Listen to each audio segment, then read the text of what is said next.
sahbihi wa sallimu taslima, amma ba'du.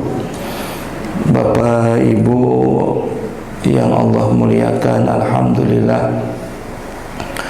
pada pagi hari ini kita berkumpul bersama-sama di rumah Allah yang mudah-mudahan insya Allah ibadah kita sholat subuhnya berjamaah, lalu kemudian dilanjutkan dengan kita duduk di majelis ilmu. Semoga ini ibadah menjadi amalan yang mudah-mudahan bisa memperberat timbangan hisab kita nanti di akhirat. Amin, amin. Ya Rabbal Alamin. Hadirin ikhwatul iman rahimakumullah, Allah subhanahu wa ta'ala menyebutkan di dalam Al-Quran surah Al-Imran ayat 145 kalau tidak salah. Allah subhanahu wa ta'ala mengatakan, wa ma kana li anfusihim an tamuta illa bi idznillah kitaban muajjala wa may yurid thawabad dunya nu'tihi minhu wa may yurid thawabal akhirah nu'tihi minhu wa sanaziyasy syakirin. Allah subhanahu wa ta'ala di dalam ayat ini mengingatkan ada kelompok manusia, ya, obsesi dari manusia itu, ya, ada dua golongan, dari bahwa setiap jiwa kita ini antamuta biiznillah, antamuta, ya, illa biiznillah, kita ini akan mengalami mati, Pak. Jadi jangan kita terperdaya dengan hidup ini, karena kita tidak pernah tahu, ya kapan, bisa jadi sebentar lagi dari ukuran waktu bahwa kita ini akan menghadap kepada Allah. Illa biiznillah, atas izin Allah. Kitabam muajjala, yang mana Allah telah tetapkan ajal setiap masing-masing kita. Ajal kita sudah ditetapkan sama Allah. Nah, setelah itu Allah mengingatkan kepada kita, ada orang yang hidupnya di dunia itu wa man yurid thawabad dunya. Ada sebagian orang yang hidupnya itu semata-mata mengejar dunia, mengharapkan dunia. Ya, sebagiannya ada yang seperti bayang-bayang, mengejar bayang-bayang dunia itu. Semakin dikejar bukan semakin mendekat, tetapi semakin menghindar. Tetapi sebagiannya lagi Allah sebutkan di dalam ayat ini, nu'tihi minha, dan Allah berikan itu dunianya. Ketika hidupnya seseorang itu semata-mata tujuannya hanya untuk mendapatkan dunia. Nah, kita jangan yang seperti ini, ya.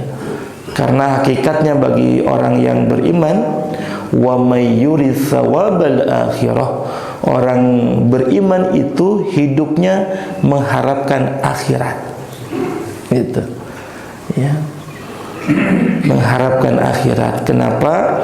Karena Allah sebutkan di dalam ayatnya, wa mal hayatad dunya, ya, lahwun wa la'ibun waladarul akhiratu khairul lilladzina yattaqun. Allah mengingatkan kepada kita, Bapak Ibu sekalian, hati-hati dengan kehidupan dunia yang seringkali mempermainkan kita, ya. Waladarul akhiratu, dan kehidupan akhirat itu khairul lilladzina yattaqun, sesungguhnya jauh lebih baik bagi siapa? Bukan bagi orang-orang yang cinta dunia, tetapi kehidupan akhirat itu lebih baik bagi orang-orang yang bertakwa, ya. Oleh karenanya Bapak Ibu sekalian, ya, kita hidup di dunia tetapi jangan melupakan kehidupan akhirat. Kita di dunia, maka jadikan setiap sarana kita hidup di dunia semata-mata untuk mencari kebaikan akhirat. Ya. Obsesi yang seperti ini, kata para ulama, yang bisa menjadikan seseorang bisa merasakan nikmatnya ibadah, merasakan nikmatnya ketaatan kepada Allah Subhanahu wa taala. Ya. Umar bin Khattab radhiyallahu an itu ketika ketika mendapatkan ghanimah, Pak. Ghanimah itu harta rampasan perang, yang mana saat itu kaum muslimin perang melawan orang-orang Persia. Ya. Kita ketahui dulu sebelum Islam, dua kekuatan yang sangat dikenal atau di kekuatan superpower pada zamannya, yaitu Romawi, Persia. Dan saat itu Persia ditaklukkan oleh kaum muslimin pada masa kekhalifahan Umar bin Khattab radhiyallahu anhu. Ya, karena kaum muslimin saat itu mampu menaklukkan kekuatan Persia, ya, bukan menjadi satu kebanggaan saja bisa mengalahkan Persia, tetapi dari menaklukkan orang-orang Persia itu kaum muslimin memiliki ghanimah yang sangat banyak, Pak. Ya, ini bangsa kaya, Pak. Ya, ghanimahnya sangat banyak sampai berpeti-peti begitu kan. Ya. Suatu saat ghanimah yang banyak itu kemudian di petian, Pak, Bu. Petinya juga bukan satu dua, banyak sekali. Ya, yang bisa dipastikan bahwa barang yang ada di dalam peti itu adalah barang-barang berharga. Mungkin bisa emas, permata, dinar, segala macam. Lalu kemudian ada salah seorang sahabat bertanya kepada Umar bin Khattab, "Wahai Khalifah, bagaimana kalau kemudian peti-peti yang berisi perhiasan ini aku simpan di Baitul Mal?" Dulu pada masa dulu itu ada namanya Baitul Mal, rumah harta. Bagaimana reaksi Umar bin Khattab ketika sahabat mengatakan begitu? Hal yang wajar sebetulnya sahabat mengatakan seperti itu. Kenapa? Karena ini barang berharga, mesti diamankan. Dan kalau kita punya barang berharga, Bapak Ibu sekalian, pasti kita tidak akan menaruh di mana saja. Ya, kita punya perhiasan, ya, disumputkan, Pak. Gitu. Karena sesuatu yang berharga. Ya, begitulah umumnya manusia ketika memiliki barang berharga, ya, akan dijaga dengan sebaik-baiknya. Gitu. Maka wajar kalau kemudian sahabat mengatakan, "Wahai Khalifah, bagaimana kalau ini peti-peti yang berisikan emas ini kami simpan di Baitul Mal?"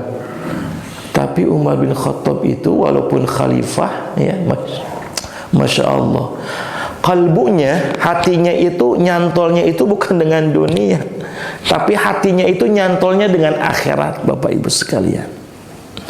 Apa jawaban Umar bin Khattab? Lah, nggak usah. Ya. Aku tidak mau ini peti yang berisikan emas, yang berisikan permata, barang-barang berharga ini disimpan di satu tempat yang ada atapnya. Biarkan bergelatak begitu saja. Ya. Ya, satu yang wajar, ya, ketika seseorang menempatkan harta yang berharga itu di tempat yang tertutup, yang rapi, lamun perlu mah digembokkan, kan begitu.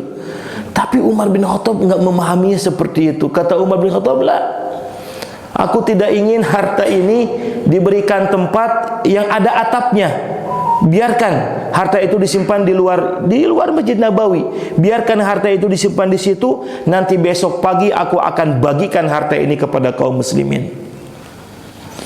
Bapak Ibu yang Allah muliakan, sampai kemudian harta, ya, ghanimah itu, ya, semalaman nggak disimpan di tempat yang rapi, di tempat yang aman, tetapi instruksinya Umar bin Khattab udah biarin aja begitu. Ya. Ya. Ini juga pelajaran pertama bagi kita, Bapak Ibu sekalian. Umar tahu kualitas rakyatnya saat itu. Ya. Ketika ketika Umar bin Khattab menerima itu ghanimah, Umar bin Khattab memuji rakyatnya.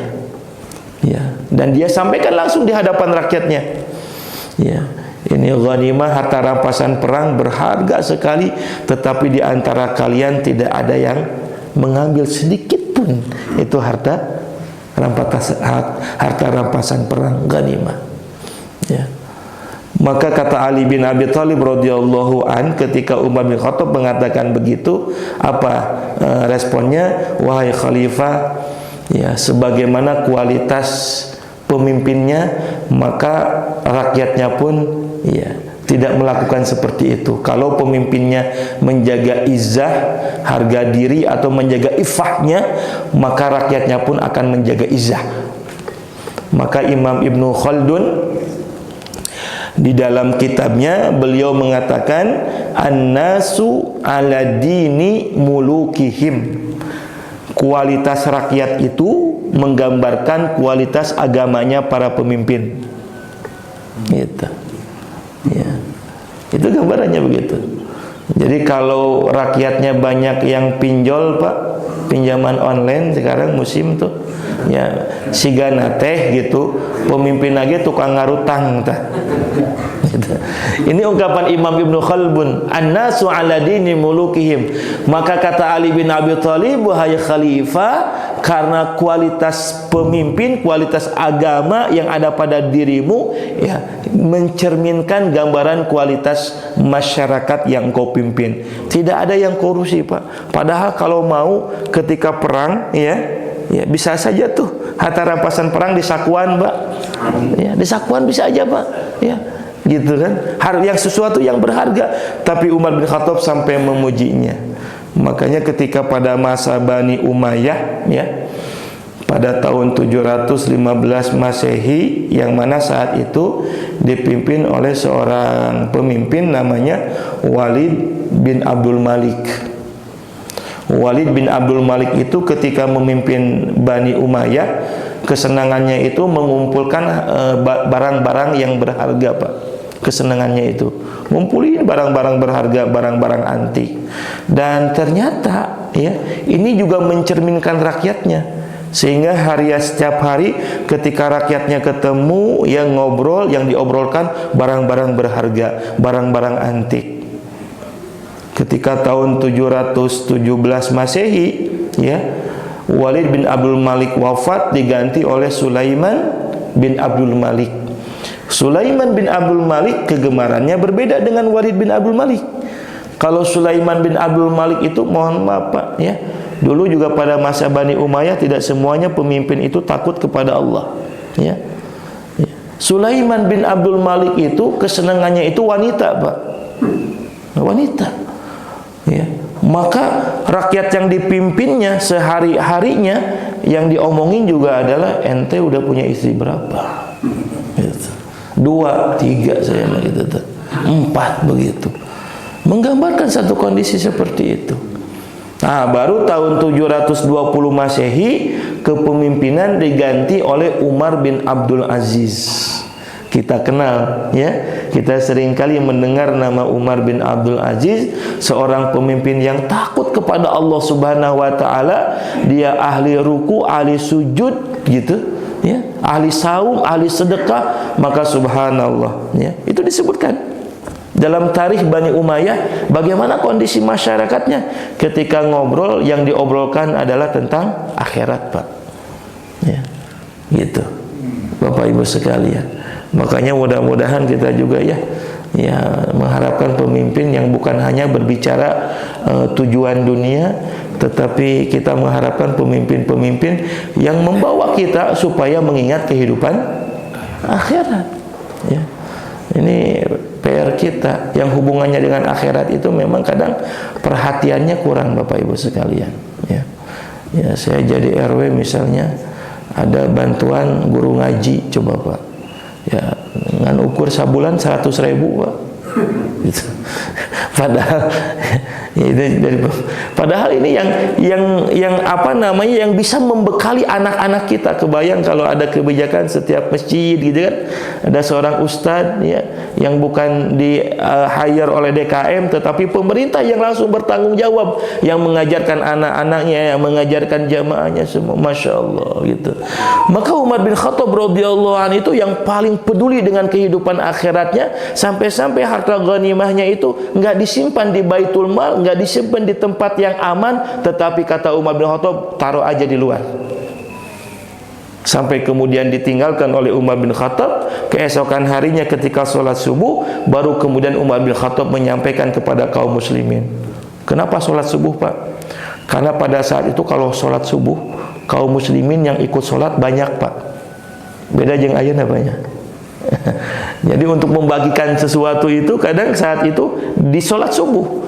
Kalau sekarang, kenapa sholat subuh? Karena jamaahnya banyak, sehingga Umar bin Khattab menginginkan ketika ghanimah ini dibagi, ya, maka yang kebagian umat Islam sedang ngumpul. Kalau sekarang kan sholat subuh, Pak, ngebagi sholat subuh, pas sholat subuh akabah, ya, Bapak sekalian. Sampai kemudian ketika Umar bin Khattab mendekat kepada peti yang berisikan ghanimah itu, ketika dibuka, masya Allah, Pak, Persia apa ini, ya. Ya, kalau sekarang mah mungkin barang-barang branded, kalau digambarkan sekarang gitu ya.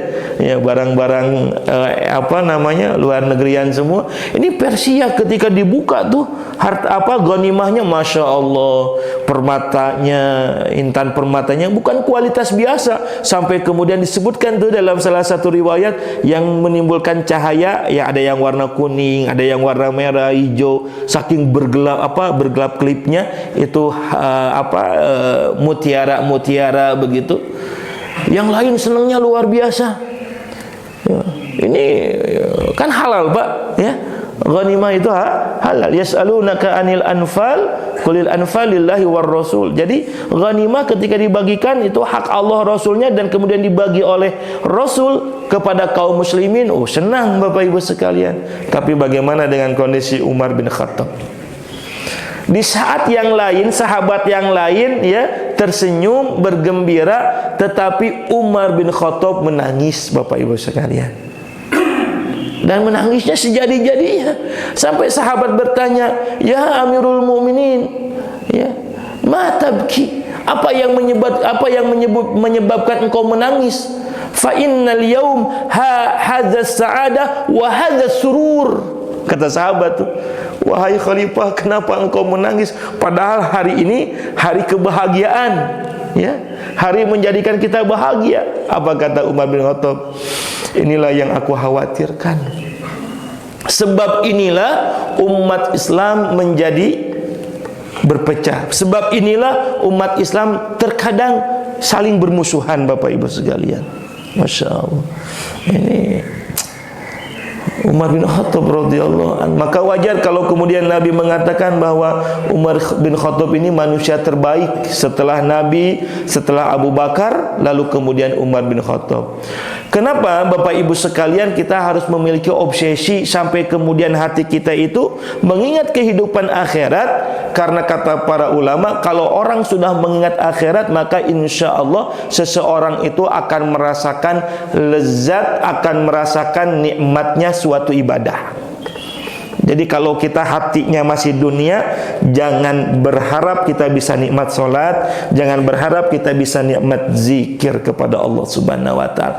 Karena sesungguhnya keimanan, ya, yang kemudian direfleksikan dalam bentuk ibadah, itu sesungguhnya ada rasanya, Bapak Ibu sekalian. Kalau kemudian lisan ini tidak lagi merasakan manisnya gula, kalau lisan ini sudah lagi tidak merasakan manisnya madu, ya, kira-kira yang salah apa? Gula atau madu?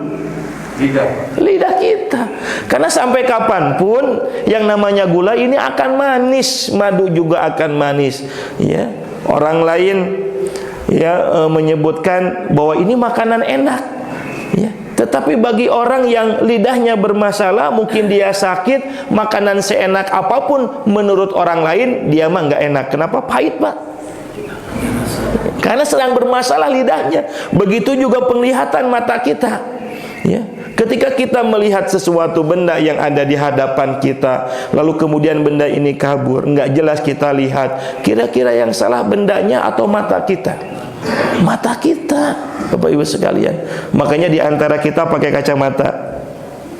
Begitu juga kata Nabi Shallallahu Alaihi Wasallam, yang namanya iman, yang namanya ibadah juga ada rasanya. Bahkan Nabi menyebutkan dalam hadis bahwa iman itu halawatal iman, iman itu manis, Pak.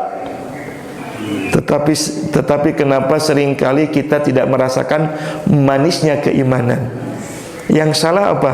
Yang salah bisa jadi hati kita, ya. Bukan imannya, tetapi hati kita yang senantiasa sehari-harinya hidupnya kita ini yang dipikirkan dunia, Bapak Ibu yang Allah muliakan. Maka orang yang seperti itu jangan merasa bahwa kita akan merasakan manisnya keimanan.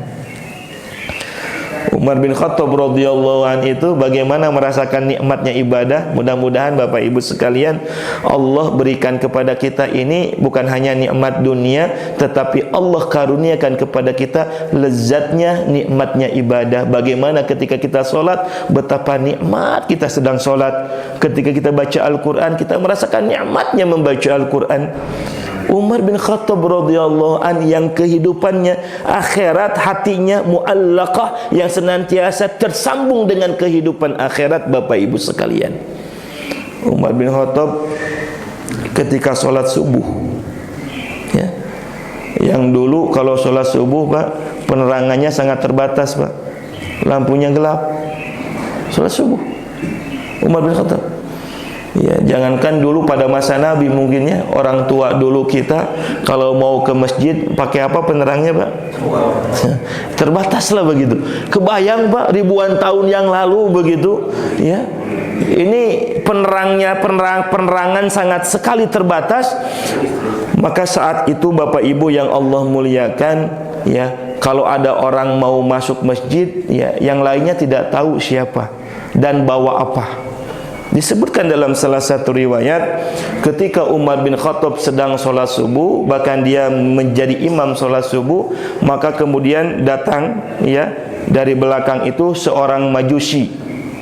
Siapa namanya? Abu Lulu al-Majusi dari Persia. Kenapa? Balas dendam, Mbak.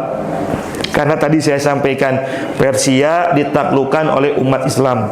Maka ada salah seorang tokoh dari Persia yang namanya Abu Lulu al-Majusi, ya, orang termasuk yang menyembah api al-Majusi itu. Abu Lulu al-Majusi masuk ke Masjid Nabawi, lalu kemudian membawa belati, Pak, pisau. Karena tidak ketahuan oleh kaum muslimin, lalu kemudian Abu Lulu al-Majusi datang mendekat kepada Khalifah Umar bin Khattab. Ketika membawa belati, langsung ditusukkan ke punggungnya Umar bin Khattab yang sedang sholat subuh, sampai 6 kali tusukan. 6 kali tusukan, ya. Ini kejadian nyata yang dialami oleh Umar bin Khattab radhiyallahu anhu. Bapak Ibu yang Allah muliakan, karena saat itu Umar bin Khattab kalau sedang sholat, yang diingat adalah Allah, merasakan nikmatnya ibadah sholat, Bapak Ibu sekalian. Padahal di belakang sedang ditusuk 6 kali tusukan. Tetapi Umar bin Khattab apa komentarnya dalam salah satu riwayat? Aduh, kayaknya pinggangku itu digigit sama binatang. Coba pemirsa, Umar bin Khattab menyangka bahwa punggungnya itu bukan ditusuk sama belati, tetapi digigit sama binatang. Saking dia nikmatnya gitu. Ketika sedang sholat, ya, dia berkomunikasi dengan Allah Subhanahu wa Ta'ala. Sampai kemudian Umar bin Khattab beres sholat, Bapak Ibu yang Allah muliakan, karena yang ditusuk ditusuk sama benda tajam, maka banyak darah yang mengalir dari tubuhnya Umar bin Khattab. Beres sholat subuh, Umar bin Khattab pingsan, Bapak Ibu sekalian. Wajar, darah yang mengalir begitu banyak. Dan pingsannya Umar bin Khattab bukan sejam 2 jam, sampai melewati waktu sholat zuhur. Sampai kemudian sahabat saat itu cemas melihat kondisi khalifah ketika dites masih ada nyawanya. Tetapi Umar bin Khattab pingsan sampai kemudian lama karena saking banyak darah yang dikeluarkan oleh Umar bin Khattab. Sampai kemudian sahabat mengatakan, di antara sahabat yang sedang berkumpul, siapa di antara kalian yang mengetahui kebiasaan ya Umar bin Khattab di saat terjaga.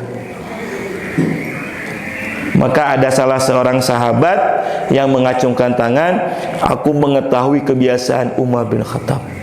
Apabila Umar bin Khattab itu mendengar panggilan azan, ya, cek orang Sunda langsung tikorejat. Apa Pak? Kalau mendengar panggilan azan, Umar bin Khattab itu nggak ingat apa-apa, ya. Pokoknya belum sholatnya ya. Ini baru mendengar panggilan azan, maka Umar bin Khattab langsung segera ya datang kepada Allah Subhanahu wa taala, karena dia sangat yakin, meyakini dia dalam hatinya bahwa yang memanggil bukan muazin tetapi yang memanggil adalah Allah Subhanahu wa taala. Sebagaimana juga Nabi itu di dalam hadis riwayat Aisyah radhiyallahu anha, kana Nabi sallallahu alaihi wasallam, adalah Nabi sallallahu alaihi wasallam ya, idza istami'ul adzan lam ya'rifuna, adalah Nabi sallallahu alaihi wasallam kalau mendengar azan maka Nabi tidak pernah mengenal kami walaupun kami ini adalah istrinya. Ibu, ya, itu Nabi, coba bayangin, sampai ingatannya hatinya itu kalau mendengar azan, belum sholatnya tuh, baru mendengar azan, kata Aisyah, lam ya'rifuna, Nabi seolah-olah tidak pernah mengenal aku, padahal aku ini istrinya. Masya Allah. Sekarang mah kita kan nggak begitu Bapak Ibu sekalian. Ya. Hadirin ikhwatul iman rahimakumullah, maka ketika ada sahabat yang mengatakan begitu, diperintahkanlah sahabat ini untuk mengumandangkan azan di telinganya Umar bin Khattab yang sedang pingsan. Lalu kemudian didekatkan mulut itu kepada telinganya Umar bin Khattab, lalu kemudian azan. Allahu Akbar, Allahu Akbar. Baru teriakan kalimat takbir Allahu Akbar, Allahu Akbar, Umar bin Khattab yang pingsan berjam-jam lalu kemudian terbangun. Kebiasaan terjaganya, Pak. Umar bin Khattab langsung Bapak Ibu terbangun. Ketika terbangun, apa yang diingat oleh Umar bin Khattab? Apakah saya sudah sholat? Masya Allah, kerpingsan Pak, ya. Enggak bilang begini, ada apa ini, ada apa gini, enggak begitu. Tapi apakah saya sudah sholat? Maka kemudian Umar bin Khattab sholat dalam keadaan sakit. Subhanallah, Bapak Ibu. Beda jeung orang ayeuna. Umar bin Khattab itu pingsan ngedengar azan sadar. Betapa banyak di antara kita yang saat itu sadar ngedengar azan paringsan.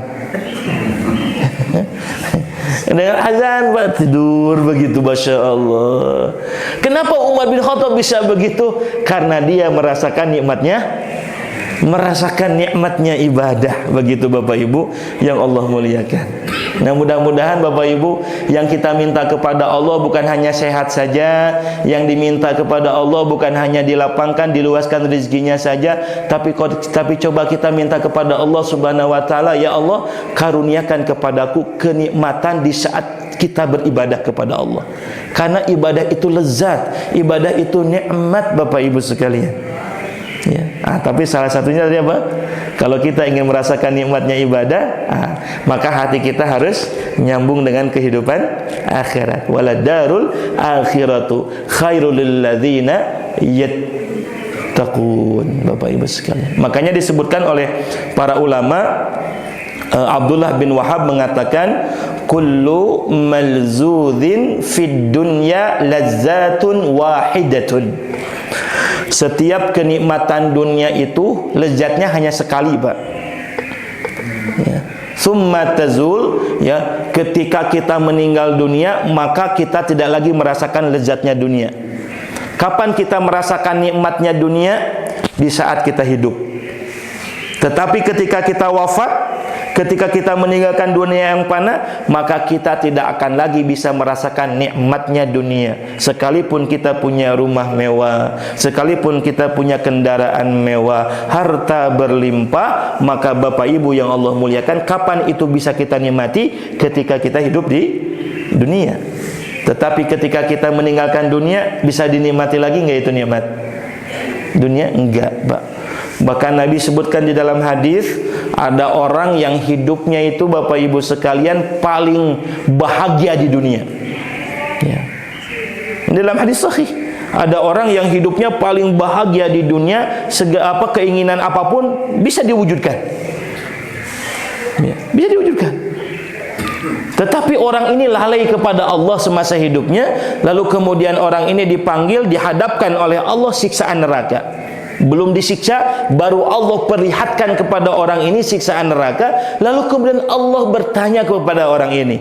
Apa pertanyaan Allah yang disampaikan kepada orang ini? Wahai fulan, apa yang engkau pernah rasakan kenikmatan di dunia? Apa jawaban orang ini? Padahal orang ini orang yang paling bahagia hidupnya di dunia. Orang ini menjawab, ya Rabb, wallahi demi Allah, aku belum pernah merasakan kenikmatan dunia secuil pun. Hilang tuh kenikmatan tuh.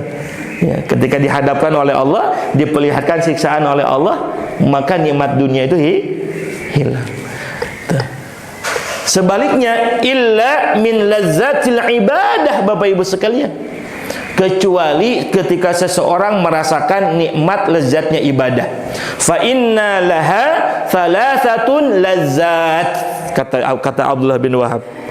Sesungguhnya ketika kita merasakan nikmatnya ibadah, maka seseorang akan mendapatkan 3 kelezatan. Yang pertama, kelezatan ibadah itu apa? Fa idza kunta fiha, ketika kita melakukan ibadah itu. Ya, tadi sampaikan bagaimana Umar bin Khattab gitu kan merasakan lezatnya ibadah sampai lupa dengan yang lainnya.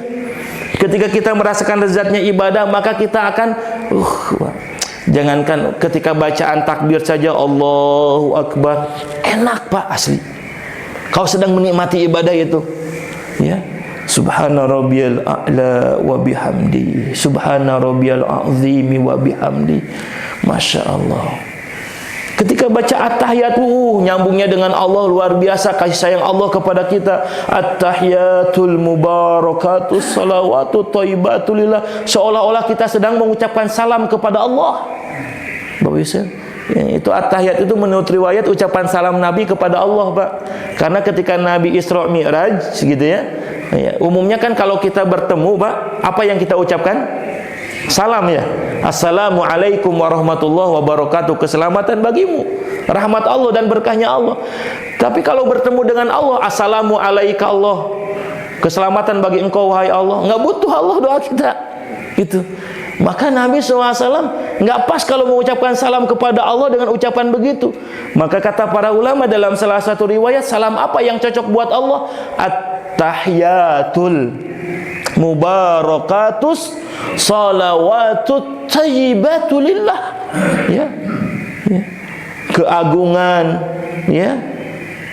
Kemuliaan, segala kebaikan at-thayyibatu lillah, milik engkau wahai Allah. Itu salamnya Nabi kepada Allah Subhanahu wa taala.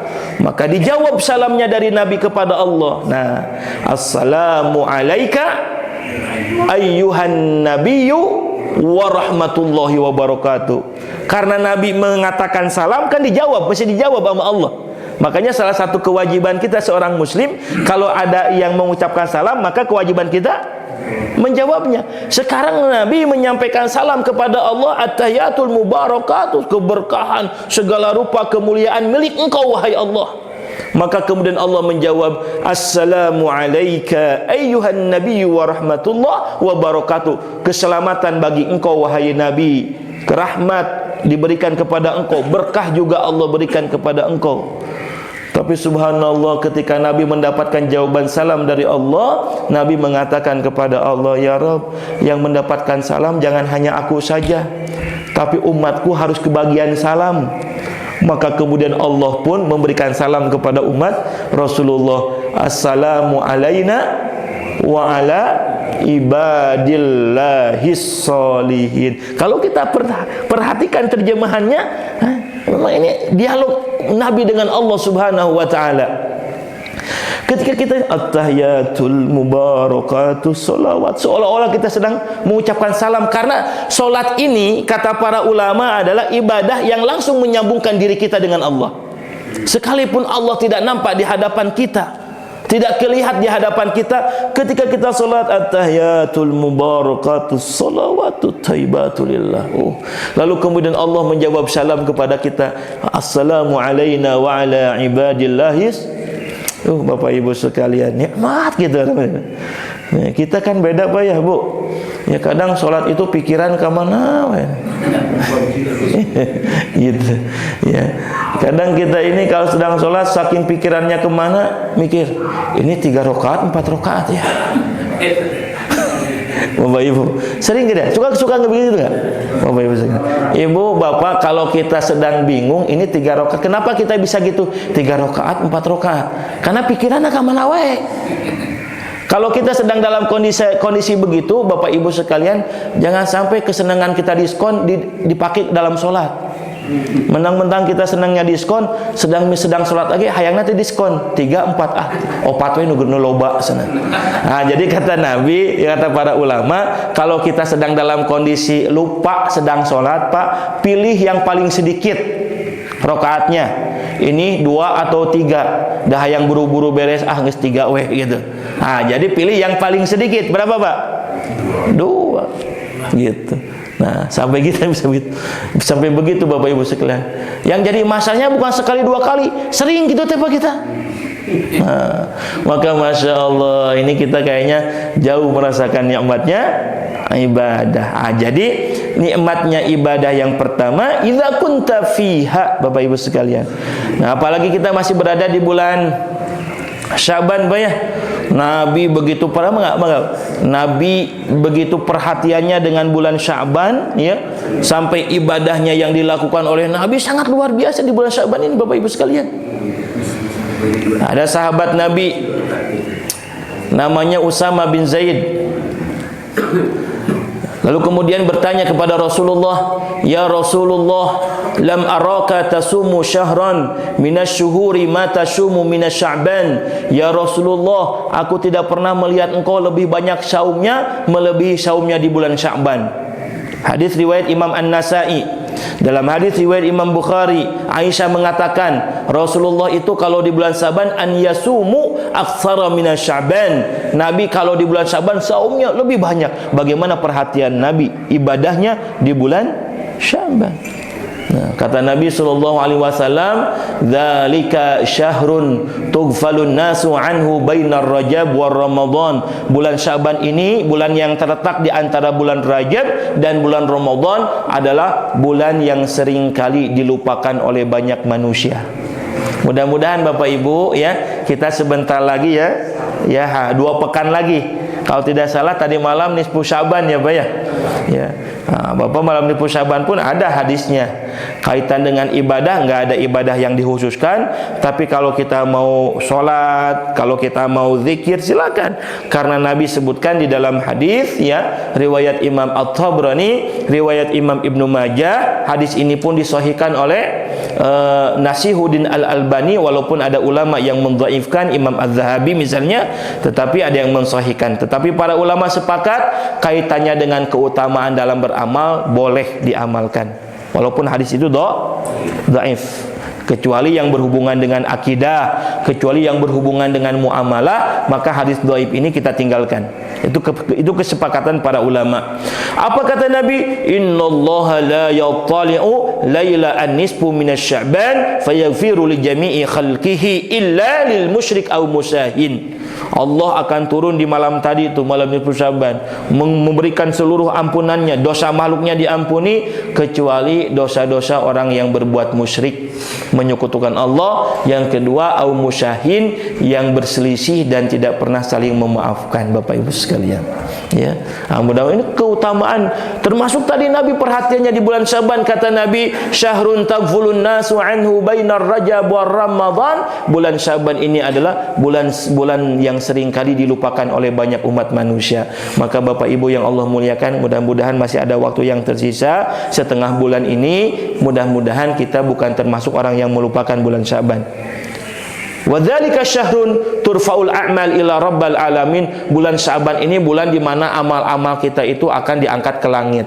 Maka kata para ulama, seringkali disebutkan bahwa di pertengahan, nah sekarang ini sudah tutup buku katanya begitu. Ya. syahrun turfaul amul ila rabbal alamin, selama 1 tahun itu amal-amal kita diangkat ke langit. Hari ini itu lembaran baru, buku baru, catatan baru. Sebagian ulama mengatakan ya tadi tutup buku, tadi malam itu tutup buku karena buku diangkat oleh Allah ke langit. Nah, maka Bapak Ibu sekalian, apalagi mendekati bulan Ramadan. Nah, Nabi memperbanyak saum. Fauhibbu an yu'rafu amali wa ana shaim. Nabi sangat senang ketika amal-amalnya ya diangkat oleh Allah. Nabi sedang dalam keadaan saum. Ya Bapak Ibu sekalian, mudah-mudahan Allah berikan kepada kita bukan hanya bisa ibadahnya. Saya yakin kalau yang beribadah banyak, yang sholat banyak, yang zikir banyak, yang sedekah juga banyak, tetapi Bapak Ibu sekalian, wa innahu lakabiratun illa 'alal khashiin. Tetapi yang khusyuk, yang merasakan nikmatnya sholat, yang merasakan nikmatnya ibadah, ya mungkin bisa jadi hanya sedikit sekali. Maka kita latih Bapak Ibu sekalian agar kemudian kita bisa merasakan nikmatnya ibadah, lezatnya ibadah. Fa idza kunta fiha, ketika kita melakukan itu lezatnya ibadah. Yang kedua, wa idza tazakkarta annaka adaitaha. Nikmatnya ibadah itu Pak ya, sering diingat-ingat oleh kita Pak. Kadang ada satu kondisi ketika kita beribadah nggak luput dari ingatan kita. Orang haji walaupun berdesak-desakan, kepanasan ya, sok ingat keneh Pak, nikmat gitu. Sedang ada di Arafah gitu ya. Diingat-ingat. Karena disebutkan wa idza tadzakkarta annaka adaitaha. Bulan Ramadan. Nikmat kerasa Pak tuh. Ibadah kita di bulan Ramadan, tilawah Qur'annya gitu kan, sedekahnya, kemudian sholat malamnya, wa idza i'tikafnya, wa idza tadzakkarta annaka adaitaha. Ya, kadang nikmat ibadah itu diingat-ingat Bapak Ibu sekalian. Dan yang terakhir, lezatnya ibadah, nikmatnya ibadah Bapak Ibu ya, wa tu'tiya tsawabaha. Ya, itu nikmatnya ibadah. Capeknya ibadah ya, kalau orang lezat nggak akan capek sih ya, nggak akan lelah, tetapi kesungguhannya dia beribadah watu tiasa wabaha, yang akan berbalaskan pahala. Dunia Pak, nikmat dunia ya, kalau dia lalai lupa nggak akan ada balasannya ya. Tetapi kalau ibadah kita, sholat kita, jangankan di dunia, di akhirat watu tiasa wabaha. Maka kata Nabi Shallallahu Alaihi Wasallam, banyak orang yang terheran-heran mendapatkan pahala di akhirat ya. Terheran-heran Pak, oh gara-gara ini gedean pahalanya banyak. Itu nikmatnya ibadah itu begitu tulisannya ya, balasannya begitu besar. Ada seorang wanita pendosa, ahli maksiat, gara-gara memberikan minum anjing yang sedang kehausan. Ini hadis sahih riwayat Imam Muslim. Ternyata amalan ibadah segitu pun ya, dengan ikhlas karena Allah, bisa menjadikan orang itu masuk surga. Nanti di akhirat banyak orang yang terheran-heran, gara-gara iya bisa masuk surga. Masya Allah Bapak Ibu sekalian ya, mudah-mudahan ibadah yang kita lakukan, sholat kita, zikir kita ya, saumnya kita, sebentar lagi kita akan masuk Ramadan ya, wa tu'tiya tsawabaha, dan itu semua akan mendatangkan balasan dari Allah Subhanahu wa taala. Jadi kalau kita ingin merasakan lezatnya ibadah, ini obsesi kita harus Yang kedua apa? Terakhir yang kedua apa? Ilmu Pak ya. Seseorang tidak akan bisa merasakan nikmatnya ibadah, dan kalaupun orang itu merasakan nikmatnya ibadah, kadang tertipu dengan ibadahnya. Maka Bapak Ibu sekalian, supaya kita bisa merasakan nikmatnya ibadah dan tidak tertipu dengan ibadah kita, maka ibadah kita mesti dibarengi dengan ilmu. Bapak Ibu pernah melihat mungkin di YouTube misalnya, ada orang saking menikmati zikir, konon katanya menikmati zikir sampai orang sampai joget-joget. Pernah lihat ya? Sebenarnya orang ketika ini kalau kita tanya komentar ke orang yang itu saking menikmati zikirnya, ya, perempuan sampai buka kerudung, sampai siga nugelo pokoknya begitu. Nah, gitu. Sia-sia kesurupan. Sebagian orang mengatakan orang kalau sudah merasakan nikmat begitu. Nah, hati-hati Bapak Ibu sekalian. Jadi orang yang bisa merasakan nikmatnya ibadah dan kemudian tidak tertipu dengan ibadahnya, salah satunya mesti dibekali dengan ilmu. Makanya Umar bin Abdul Aziz menyebutkan, man abadallahu bighairil ilm fakana ma yufsidu aktsaru mimma yuslih. Siapa orang yang beribadah lalu kemudian ibadahnya itu tanpa dibarengi dengan ilmu, kecenderungan merusaknya itu jauh lebih besar ketimbang kebaikan yang ia dapatkan. Nah, jadi ibadah pun bisa begitu tuh, Bapak Ibu sekalian.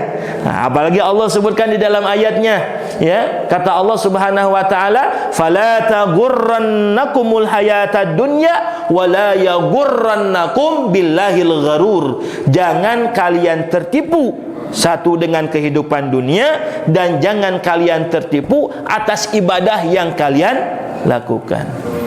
Ya, saya kasih contoh Bapak Ibu sekalian, ya, nggak tahu ini sempat disampaikan di sini atau belum. Ya, ada salah seorang ustadz ketika beliau membimbing jamaah umroh, ibadahnya Pak, ngaduk-duk Pak di Masjidil Haram, ibadah saking fokusnya karena ibadah, poho hotel, poho makan Pak. Oke, Bapak Ibu nggak sampai begitu kan? Kadang kita kalau sedang umroh, ya kita ibadah kita, kesempatan di tanah suci, tanah haram. Tetapi yang saya rasakan, Bapak Ibu sekalian, ya, kalau saya sedang umroh begitu, ya kalau waktunya siang Pak, ya kadang kita ingat makan, akhirnya ke hotel juga makan. Malam ingat makan, pulang juga ke hotel. Ini Masya Allah jamaah Pak ngaduk-duk, nggak ingat hotel, nggak ingat makan, zikir di Masjidil Haram. Ustaz di Bandung ngomong sama saya, beliau mau bimbing. Wah, tapi beliau itu dari sana pun kurang baik mengomentarinya. Sampai melupakan begitu. Islam ini kan ad-dinut tawazun, agama yang seimbang. Ya, nggak boleh Pak berlebihan begitu, gitu kan? Ya, yang lain dia ingatkan, Bapak Ibu ini kita ibadah fisik, ada umrohnya, jaga nutrisi, asupan agar kita sehat. Pokoknya Bapak ngaduk-duk di Masjidil Haram zikir, Masya Allah. Kata Ustaz ini, Ustaz saya nyeritain, Ustaz pulang dari umroh, apa yang terjadi? Ini orang yang ibadahnya begitu, yang menurut kita hebat begitu, gitu. Tetapi pulang dari umroh, dia mendeklarasikan dirinya bahwa dirinya nabi.